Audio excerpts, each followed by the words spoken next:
بسم اللہ الرحمن الرحیم۔ شروع اللہ کے نام سے نہایت مہربان بہت رحم والا۔ معزز ناظرین، السلام علیکم ورحمۃ اللہ۔ امید کرتے ہیں کہ آپ سب لوگ خیریت سے ہوں گے۔ آج کی ہماری ویڈیو حضرت نوح علیہ السلام کا مکمل واقعہ پر ریلیٹڈ ہے اور امید کرتے ہیں کہ آپ کو یہ ویڈیو پسند آئے گی۔ اگر آپ کو ہماری یہ ویڈیو پسند آئے تو ویڈیو کو ضرور لائک کیجیے گا اور چینل کو سبسکرائب کیجیے گا۔ تو چلیے اپنی ویڈیو کو شروع کرتے ہیں۔ ناظرین اکرام، قرآن مجید میں بہت سی آیات میں حضرت نوح علیہ السلام کے بارے میں کافی ذکر کیا گیا ہے اور مجموعی طور پر قرآن کی 29 صورتوں میں اس عظیم پیغمبر کے بارے میں گفتگو ہوئی ہے۔ ان کا نام 43 مرتبہ قرآن کریم میں آیا ہے۔ مورخین و مفسرین نے لکھا ہے کہ نوح علیہ السلام کا نام عبد الغفار یا عبد الملک یا عبد الاعلیٰ تھا، اور نوح کا لقب انہیں اس لیے دیا گیا کیونکہ وہ سالہ سال اپنے اوپر یا اپنی قوم پر نوحہ و گریہ کرتے رہے۔ آپ کے والد کا نام لمک یا لامک تھا۔ نوح علیہ السلام اللہ تعالیٰ کے پیغمبر تھے۔ آپ نے تقریباً 950 سال تک لوگوں کو اللہ کی طرف بلایا، مگر آپ کی قوم کا جواب یہ تھا کہ آپ بھی ہماری طرح عام آدمی ہیں۔ اگر اللہ کسی کو بطور رسول بھیجتا تو وہ فرشتہ ہوتا۔ صرف 80 لوگوں نے ان کا دین قبول کیا۔ نوح علیہ السلام تمام رسولوں میں سب سے پہلے رسول تھے جنہیں زمین میں مبعوث کیا گیا تھا۔ حضرت اکرام، نوح علیہ السلام نے ان کے عذاب کی بد دعا فرمائی، جس کے نتیجے میں ان پر سیلاب کا عذاب نازل ہوا۔ اللہ تعالیٰ نے آپ کی قوم پر عذاب بھیجا اور آپ کو ایک کشتی بنانے اور اس میں اہل ایمان کو اور ہر چرند پرند کے ایک ایک جوڑے کو رکھنے کو کہا۔ تب طوفان کی شکل میں عذاب آیا اور سب لوگ سوائے ان کے جو حضرت نوح کی بنائی ہوئی کشتی میں سوار تھے ہلاک ہو گئے۔ آدم علیہ السلام کی دنیا میں آنے کے بعد ان کی اولاد دنیا میں خوب پلی پھولی، لیکن ایک مدت گزر جانے کے بعد وہ لوگ خدا کو بھول چکے تھے اور ایک خدا کی بجائے انہوں نے مٹی اور پتھر کے کئی خدا بنا لیے تھے۔ نہ صرف ان کی عبادت گاہیں بتوں سے اٹی پڑی تھی، بلکہ ہر گھر میں بت رکھے ہوئے تھے جن کی وہ پوجا کیا کرتے تھے اور ان سے مرادیں مانگا کرتے تھے۔ نوح علیہ السلام نے اپنی قوم کو اللہ تعالیٰ کے احسانات جتلا کر سیدھے راستے پر چلنے کی تلقین کی اور اس بری راہ سے منع فرمایا۔ ان لوگوں نے حضرت نوح علیہ السلام کا مذاق اڑایا اور کہا، بھلا یہ بتاؤ کہ تم نبی کیسے بن گئے؟ تم تو ہمارے جیسے گوشت پوست کے بنے ہوئے عام انسان ہو اور ہم ہی میں سے پیدا ہوئے ہو۔ تم میں ایسی کون سی چیز ہے جس سے ہم تمہیں نبی سمجھیں؟ اور اگر خدا کو نبی ہی بھیجنا تھا تو وہ کسی فرشتے کو نبی بنا کر بھیج دیتا۔ نوح علیہ السلام نے اپنی قوم کو اللہ کے احسانات جتلائے اور کہا، تم کو چاہیے کہ ان بیکار بتوں کی پرستش کو چھوڑ کر ایک خدا کی عبادت کرو، اور میں اس کی تم سے کوئی اجرت نہیں مانگتا، تمہاری ہی بھلائی کے لیے تم کو نصیحت کرتا ہوں۔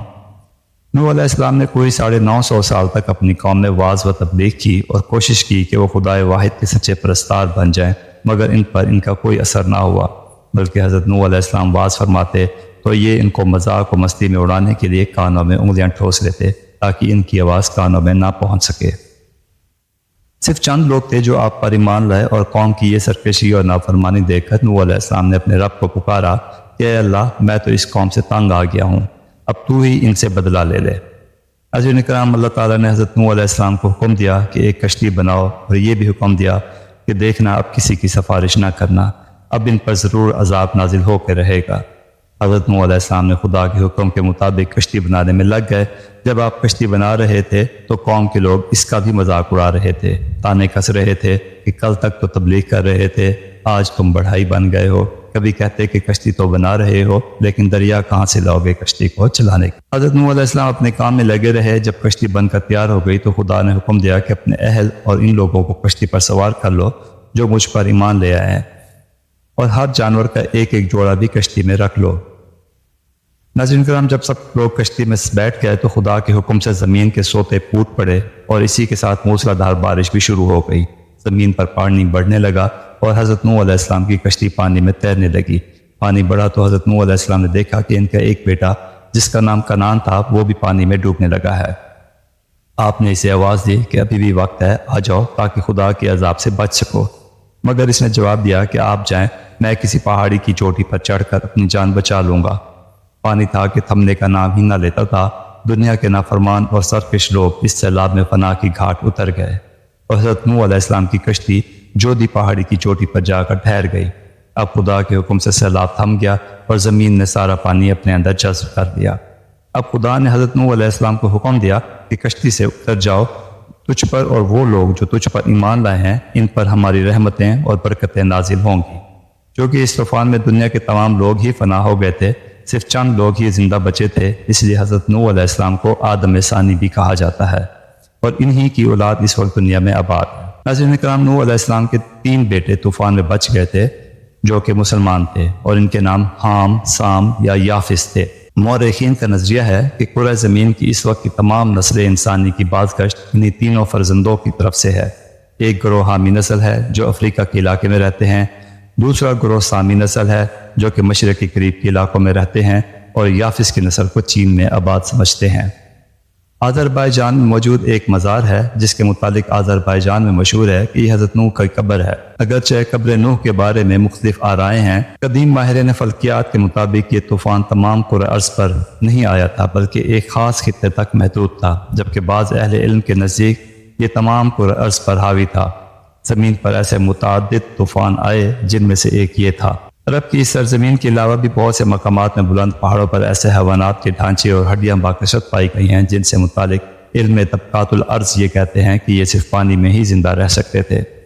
اس بات کو دیکھتے ہوئے اہل تحقیق کی یہ رائے کہ طوفان تمام کرۂ ارض پر آیا تھا۔ اسی طرح قرآن کریم کے مطابق کشتی نوح جودی پہاڑی پر آ کر ٹھہری تھی۔ جودی پہاڑ مشرقی ترکی میں واقع برف سے ڈھکی ہوئی ایک چوٹی ہے جو کہ آرمینیا کی سرحد سے تقریباً 300 کلومیٹر کے فاصلے پر واقع ہے۔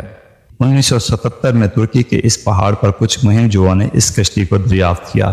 اخبارات اور میڈیا میں اس کی تصاویر شائع ہوئی تو یہودیوں عیسائیوں کے درمیان ایک نئی بحث چھڑ گئی۔ ملحدین اور روشن خیالوں نے اس پر بڑے 4 اعتراض اٹھائے۔ یہود و نصارہ اس کا جواب دے نہ سکے، مگر قربان جائیے کہ قرآن مجید میں ان کے تمام اعتراضات کا جواب پہلے سے ہی موجود تھا۔ ان کا پہلا اعتراض یہ تھا کہ بغیر کسی ٹیکنالوجی کے 6000 سال قبل ایسی عظیم الشان کشتی بنانا کیسے ممکن ہوا جو اتنا وزن اٹھا کر لمبے عرصے تک سمندر میں سفر کرتی رہی۔ تو اس کا جواب اللہ تعالیٰ نے دیا، اور ہم نے اسے تختوں اور کیلوں والی کشتی پر سوار کر لیا۔ تحقیق کے بعد اس کشتی سے دھاتی کیلوں اور تختوں کے آثار ملے ہیں۔ کیلوں اور تختوں کی وجہ سے ہی یہ ممکن ہوا۔ اللہ جل شانہ نے نوح علیہ السلام کو اس کا علم عطا فرما دیا تھا۔ ان کا دوسرا اعتراض یہ تھا کہ اس زمانے میں اتنی بڑی کشتی کیسے بنائی جا سکتی تھی جس میں دنیا بھر کے تمام جانوروں کے جوڑے سوار ہوئے۔ تو اس کا جواب اللہ تعالیٰ نے یہ دیا کہ یہاں تک کہ جب ہمارا حکم آ پہنچا اور تنور ابلنے لگا، ہم نے کہا اس کشتی میں ہر قسم کے جانداروں میں سے جوڑے یعنی 2 جانور، ایک نر اور ایک مادہ سوار کرا لیں، اور اپنے گھر کے لوگوں کو بھی سوائے ان کے جن پر پہلے سے بات پڑ چکی ہے، اور سب ایمان والوں کو بھی۔ اس کے ساتھ ایمان لانے والے بہت ہی کم تھے۔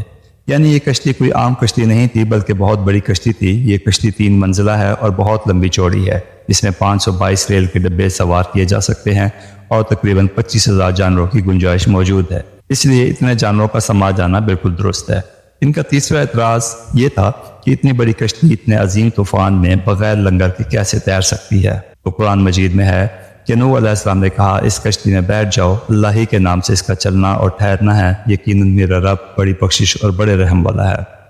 حیرت انگیز طور پر جس پہاڑ پر یہ کشتی ٹھہری، اس کے نیچے وادی میں چٹانوں کے نیچے بڑے بڑے لنگر دریافت ہوئے، وہ اسی کشتی کے لنگر ہیں۔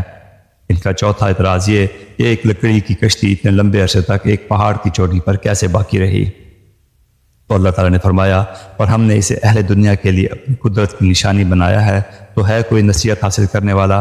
حالیہ تحقیق سے پتہ چلتا ہے کہ اس پورے پہاڑی سلسلے میں صرف اسی پہاڑ کی چوٹی پر برف ہے جہاں یہ کشتی برف کی وجہ سے محفوظ رہی۔